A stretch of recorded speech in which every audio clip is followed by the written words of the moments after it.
Bien, entonces vamos a continuar con lo que ya estábamos hablando en la clase anterior sobre los principios de Mendel.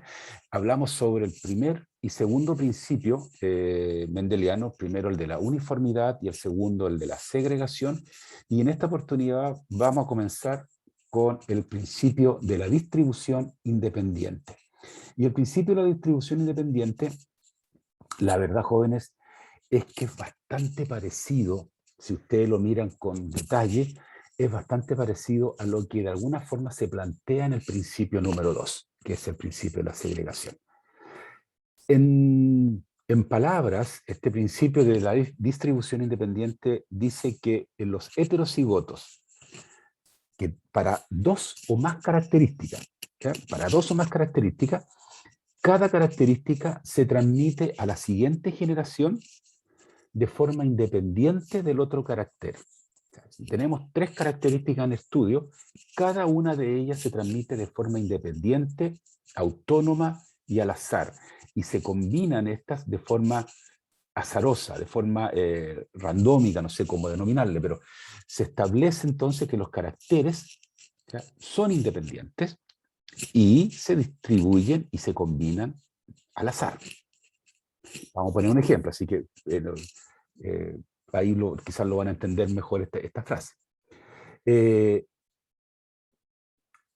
rigor, todo lo que está escrito ahí insiste en lo mismo, ¿ya? En que cuando tenemos un cruzamiento de heterocigotos, y eso es importante, de heterocigotos, ¿ya?, de dos o más características, estos alelos, que son parte de estos heterocigotos, se van a distribuir de forma independiente y se van a combinar ellos al azar.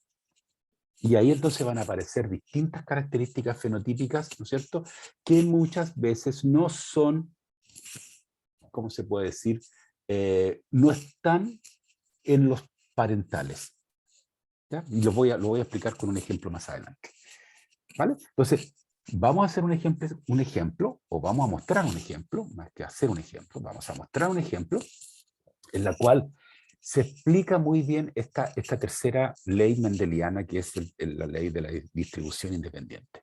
Vamos a utilizar, para este caso, un fenotipo relacionado con la flor, ¿ya?, y con el tamaño de esa planta. Entonces, vamos a tener una flor púrpura y un tallo alto, que son características dominantes, y las vamos a representar, como bien ahí se muestra, con letras mayúsculas, A mayúscula, B mayúscula, ¿vale? La vamos a enfrentar con con una variedad pura también, ¿ya?, pero recesiva, es decir, tendría que tener flores blancas y tallo corto. Y su representación es A minúscula, B minúscula. Entonces, si ustedes observan, ambos individuos están cumpliendo con la ley de la uniformidad, en el sentido de que son especies puras. Los dos alelos, para el color de la flor y para el tamaño de la planta, son los mismos, ya sea en su condición dominante o en su condición recesiva, ¿vale? Como regla mnemotécnica, jóvenes, siempre cuando ustedes hagan un cruzamiento, el primer paso que tienen que hacer es lo que se denomina segregación alélica, o también formación de gametos, ¿vale? ¿Por qué? Porque un individuo que tiene esta configuración genotípica, llámese AA, BB mayúscula, donde estoy moviendo el cursor, ¿ya?, va a tener solamente una posibilidad de gametos. Aquí pusimos dos, solo como un ejemplo pedagógico, solamente como un ejemplo didáctico. Quizás puede confundir, pero la idea es que usted tiene un alelo A y un alelo B en ese gameto. No tiene más variedad. ¿Se entiende? Lo mismo va a ocurrir con el individuo recesivo. Para el alelo A solamente tiene el mismo gameto, o sea, perdón, el mismo alelo. Es un homocigoto recesivo, por lo tanto los dos alelos son iguales. Entre dos iguales tengo que escoger uno. Da lo mismo cuál escoja porque son iguales. Lo mismo va a ocurrir para el carácter B, que en este caso sería el tamaño de la planta. ¿Ya? Como son dos recesivos iguales, escojo cualquiera de los dos. Por lo tanto, voy a tener un gameto que tiene una configuración AB. No se olviden. Este individuo que está aquí arriba, donde estoy moviendo el cursor, es un 2N, y tengo que formar un gameto que tenga configuración N. Y aquí está, ¿no es cierto? Lo que está representado en rosado y lo que está representado en negro acá. Pues bien, la verdad que a mí, con los dos gametos, me es suficiente. Hay 4 gametos acá, lo único que hace un poco es ensuciar, pero bueno, dejémoslo así.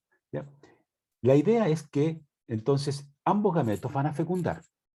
Entonces, fecundan esos dos gametos y, obviamente, voy a ver si puedo usar aquí, puntero, aquí parece que sí. Aquí está, conseguí. Se está viendo, ¿no es cierto? El punterito rojo. Entonces, voy a fecundar este gametito que está en rosado con este gameto que está acá. ¿Ya? ¿Y qué va a ocurrir? Voy a formar un individuo, ¿ya?, que va a tener estas características fenotípicas, es decir, va a ser igual al individuo, o mejor dicho, a uno de los individuos parentales o progenitores. Eso quiere decir que hay un alelo dominante, o dos alelos dominantes en este caso, que están presentes. Pero su condición genotípica ya no es pura, sino que es un híbrido. Y ese híbrido también lo denominamos heterocigoto. Pero fenotípicamente es igual a uno de los parentales: flor rosada, tallo alto o tallo largo. ¿Ok? Hasta ahí, eso es el principio de uniformidad de Mendel. Solamente que aquí estoy colocando dos características. Cuando se lo expliqué, pusimos solamente una. Dos características, dos fenotipos en conjunto. Súper. Vamos bien, sigamos. Entonces, si yo ahora hago un cruzamiento, tal como me enseñó Mendel para la segunda ley, que es en el principio de la segregación, yo necesitaría entonces cruzar este individuo heterocigoto para ambos caracteres con un homólogo de él, que es igual. ¿Ya? Para ese efecto, entonces, voy a cambiar de diapositiva y me voy a ir acá. Y, como ustedes ven, yo cruzo este individuo, ¿ya?, con un individuo que tiene el mismo genotipo. Perfecto. ¿Qué es lo que tenemos que hacer? La misma regla: segregación alélica o formación de gametos, la gametogénesis. Porque todos hacemos gametos, todos los individuos hacen gametos. Entonces, son los gametos los que fecundan, y al fecundar generan descendencia. ¿Ya? Entonces, ¿qué es lo que ocurre acá? Como yo tengo aquí ahora ya variabilidad, ¿vale?, entonces, en el sentido que ya mis alelos no son iguales, se me van a producir combinaciones gaméticas, o se me van a producir combinaciones alélicas. Y ahí comenzamos con la variedad, jóvenes. ¿Right? Y ahí comienza la biología de las variaciones. Entonces, ¿qué es lo que va a ocurrir acá? Esto lo vamos a mirar. Yo, cuando hagamos ejercicio la próxima semana, esto lo vamos a hacer en pantalla, vamos a darnos tiempo de hacer un ejercicio, vamos a colocar una pizarra, vamos a desarrollar el ejercicio. Pero ahora, en este efecto, vamos a ir un poquito más rápido, ¿no es cierto? Solamente les voy a dar algunos tips cómo se desarrolla esto. La pregunta es: ¿cuántos gametos distintos puede generar este individuo donde estoy moviendo? Este es un individuo, ¿ya?, una plantita, en este caso. Entonces uno dice, ¿cuántos tendré? ¿Ya? 2, 3, 4, 6, 8, ¿ya? Insisto, en la próxima clase vamos a ver con exactitud cuántos gametos uno puede tener cuando está trabajando con heterocigotos. Distintos, gametos distintos, no gametos iguales. ¿Ya? Ahora, mientras tanto, esto tómenlo así de esta siguiente forma. Vuelvan a sus clases de matemática y cuando les explicaron el producto de un monomio. Entonces, en un producto de un monomio, hagan un monomio entre las letras A y lo multiplican por un monomio de las letras B. Y en ese monomio, según la regla que nos enseñaron los profesores de matemáticas, nos decían A mayúscula por B mayúscula. Eso sería un monomio. Aquí está. Después tomo la misma A mayúscula, pero lo multiplico por el B minúscula. ¿Dónde está? Aquí está. Terminé, no tengo más opciones para la A y la B. Ahora tomo la A minúscula con B mayúscula, aquí está. Y tomo la minúscula, perdón, con B minúscula, aquí está. Y esas son las 4 posibilidades que puedo tener. No tengo más de 4, no tengo 5 ni 6, solamente 4. Y como el otro individuo es igual, voy a colocarlo en un cuadrito, como una columna, ¿no es cierto? Aquí a la izquierda del cuadrito, y adentro del cuadrito voy a hacer celditas, ¿no es cierto? Y en esa celda voy a ir colocando el genotipo de los descendientes. Como tengo 4 gametos distintos, o 4 combinaciones alélicas distintas, es un cuarto, un cuarto, un cuarto y un cuarto. Entonces, para el procedimiento, ¿cierto? En este cuadro de Punnett nos enseñaron de que usted tiene que multiplicar la proporción de un gameto por la proporción del otro gameto. Y ahí voy a tener un 16avo. Entonces, ¿qué es lo que me está diciendo eso? Que voy a tener 16 combinaciones gaméticas, ¿ya? Y ahí después, entonces, de acuerdo a la combinación gamética, después los voy a ir englobando, los voy a ir haciendo conjuntos de ellos para saber cuáles son iguales entre ellos. Entonces, esta parte me voy a pasar más rápido. Hacemos la combinación de cada uno de ellos y tenemos estos genotipos que están representados acá con esas letras distintas. Obviamente cada genotipo representa también un fenotipo, porque usted sabe lo que es A y sabe lo que es B. Y aquí entonces se genera algo que se denomina, ¿no es cierto?, las proporciones fenotípicas o las proporciones genotípicas típicas de Mendel, ¿ya? Entonces, cuando tú tienes un cruzamiento heterocigoto de 2 características, tú vas a tener una proporción fenotípica de 9 es a 3, es a 3, es a 1. 9 flores púrpuras con tallo alto, que sería, digamos, el fenotipo dominante. 3 flores púrpuras con tallo corto, es decir, solamente un dominante y un recesivo. 3 flores, ¿ya? O 3 poblaciones de flores, mejor dicho, de flores blancas con tallo alto, igual, un dominante y un recesivo. Y solamente vamos a tener un individuo doblemente recesivo, que sería el de flores blancas con tallo corto. ¿Se dan cuenta que es difícil ser recesivo? ¿No es cierto? Porque necesito, mientras más características tengo, más difícil es ser recesivo, porque tengo que juntar todas las características recesivas en uno solo, y eso es difícil, ¿ya? Entonces, aquí está presente. Ahora bien, ya más adelante se los voy a mostrar, la proporción genotípica es distinta, ¿ya? No la voy a decir ahora porque la tengo escrita más adelante, y no es las proporciones genotípicas clásicas de Mendel, es decir, 1 a 2 es a 1, sino que tiene sus variaciones. Me van siguiendo, ¿no es cierto? Por favor, si no captaron o expliqué mal, por favor, díganme a viva voz y yo trato de explicarlo de inmediato. ¿Vale? Bien. ¿Qué puedo más decir de esto? Nada más.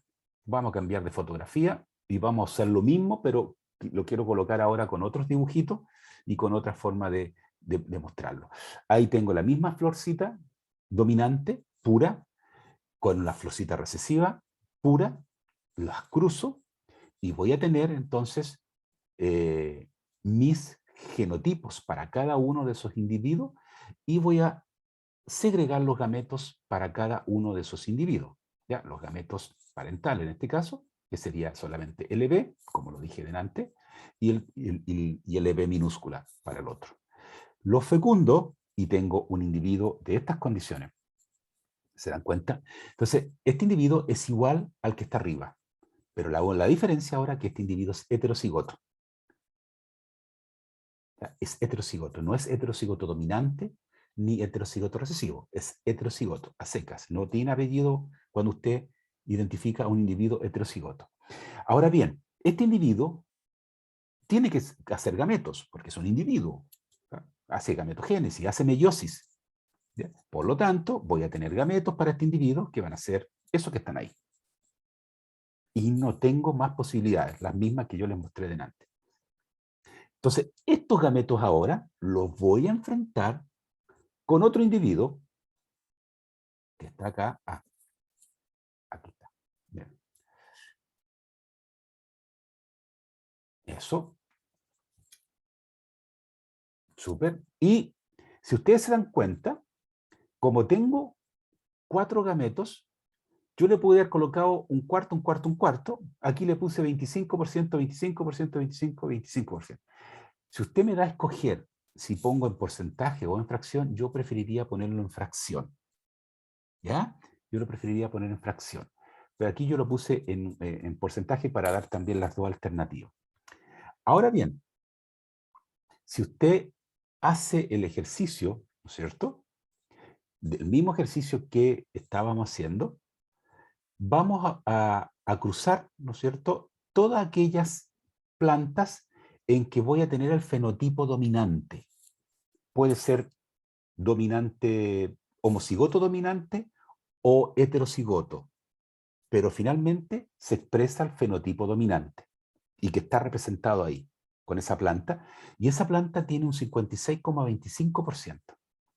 ¿Ya? Entonces, después voy a tener un individuo en que va a tener la planta alta, pero las flores recesivas, en este caso serían blanquitas, y está representado por esos 3 fenotipos. ¿Vale? Cada uno, perdón, no lo dije al inicio, pero ustedes ya lo sacaron. Cada uno de esos cuadritos representa un 6,25%. ¿Vale?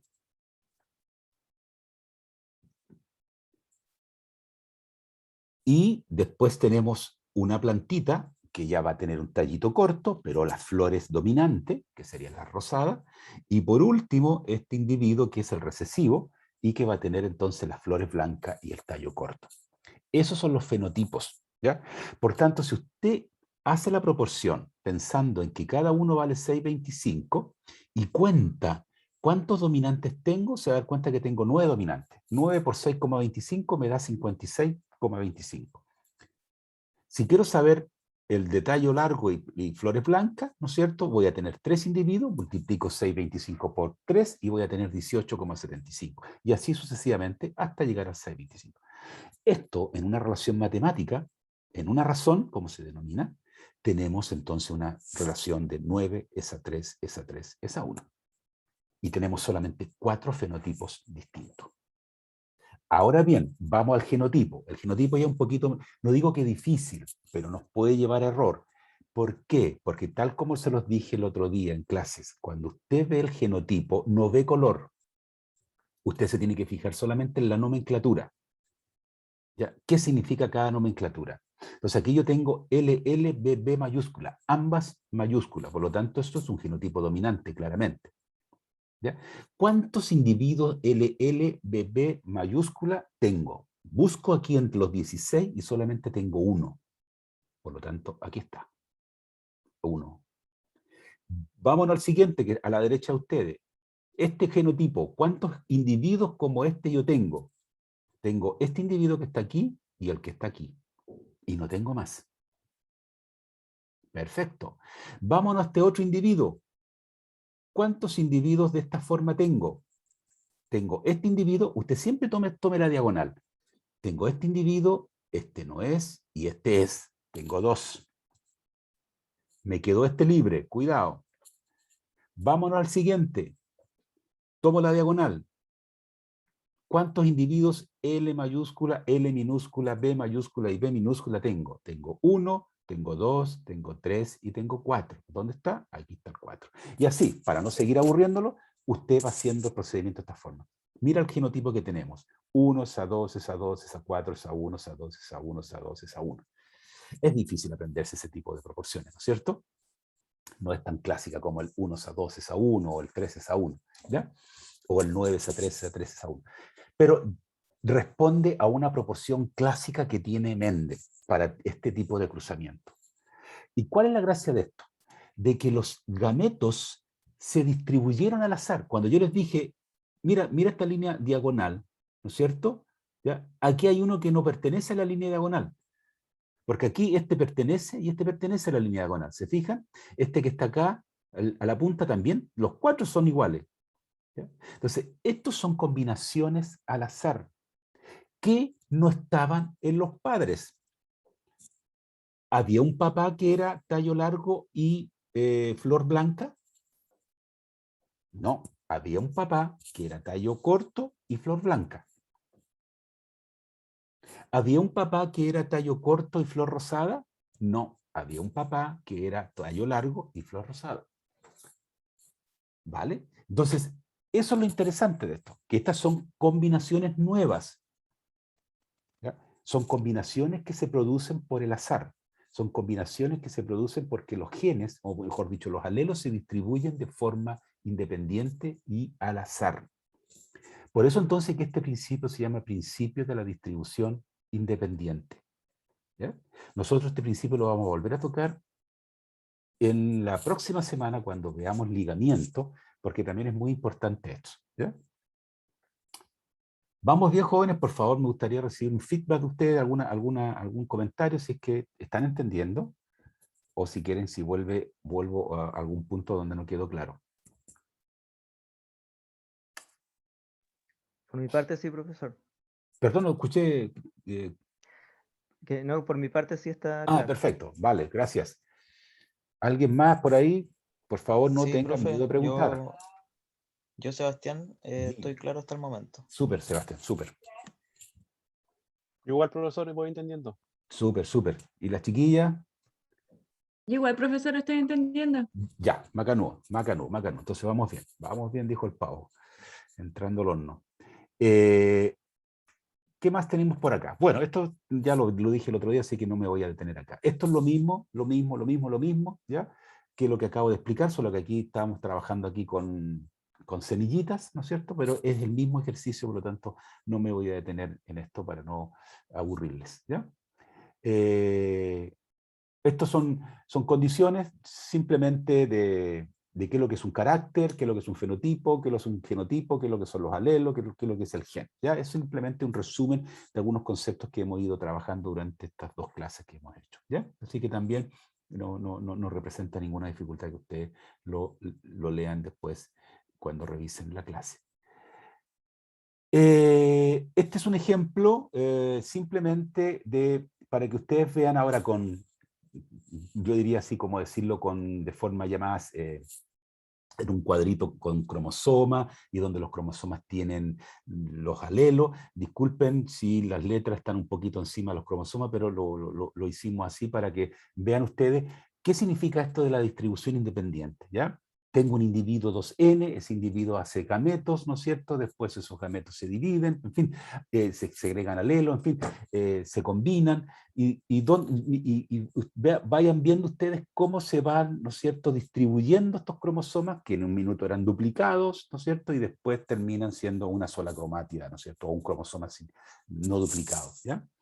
¿Se entiende, ¿no es cierto? Entonces, yo también se los quiero dejar porque esto no tengo duda que lo han visto en sus clases de biología celular o en biología general con la meiosis, ¿no es cierto? Así que esa parte yo sé que a los profesores les encanta el ciclo celular, así que me imagino que se lo han aprendido de muy buena forma el ciclo celular, especialmente la meiosis, ¿ya? Así que no me voy a detener tampoco en eso. Pero es un cuadrito así como para que ustedes vayan viendo las letritas, los alelos y cómo estos se van distribuyendo y movilizando dentro de estos cromosomas. ¿Ya? Bueno, para que ustedes vean, este cuadrito es interesante por la siguiente razón. Porque cuando yo tengo un monohíbrido, yo estoy trabajando con 2 gametos, ¿no es cierto? Tengo 3 genotipos en la población F2, tengo 2 fenotipos en la población F2, y mis proporciones voy a trabajar en el orden del 1/4. Hoy día estamos haciendo un ejemplo para un dihíbrido, ¿no es cierto? Estamos trabajando con 2 características, y si ustedes vieron las proporciones, ¿no es cierto?, en esa F2 era de 1:16. ¿Ya?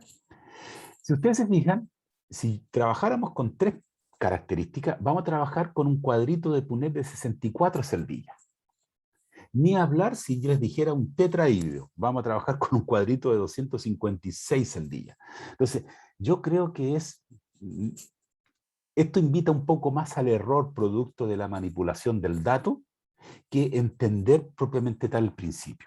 Yo creo que el principio usted si lo entendió ya en la condición monohíbrida y la condición dihíbrida, ya el resto es conocimiento conocido. De tal forma que lo único que va a hacer es que usted va a tener más datos, va a tener más individuos que va a tener que chequear cuántos pertenecen a esta población u otra, pero finalmente no va a tener, digamos, un plus al respecto, digamos, va a ser siempre lo mismo, va a ser muy mecánico.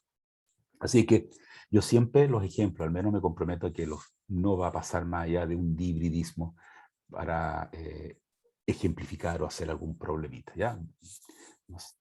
Vamos a tratar en lo posible, pero no creo.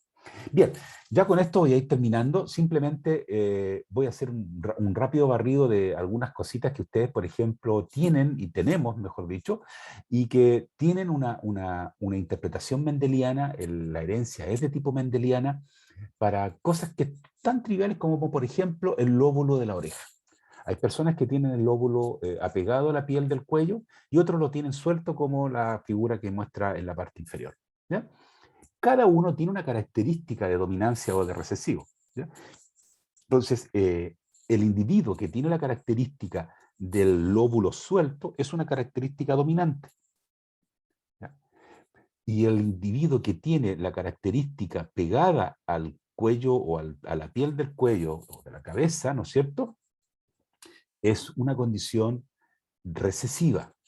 Por lo tanto, si es una condición recesiva, miren a sus padres, ¿ya? Sus padres debiesen ser heterocigotos. Por lo tanto, si son heterocigotos, debiesen tener esta condición. ¿Vale? Entonces, para que se considere la condición recesiva, ¿ya? Porque si un padre es homocigoto dominante y el otro es homocigoto recesivo, ¿no es cierto?, nadie tendría el lóbulo pegado. Si uno es dominante y el otro es heterocigoto, tampoco ninguno de los hijos va a tener el lóbulo pegado. Solamente se va a poder ver el lóbulo pegado si los padres son heterocigotos, es decir, de esta forma. ¿Ya? ¿Qué otra condición simpática? Esta, la lengua. Si usted saca la lengua hacia afuera, haga el ejercicio ahora que usted ahí está solito, ¿ya?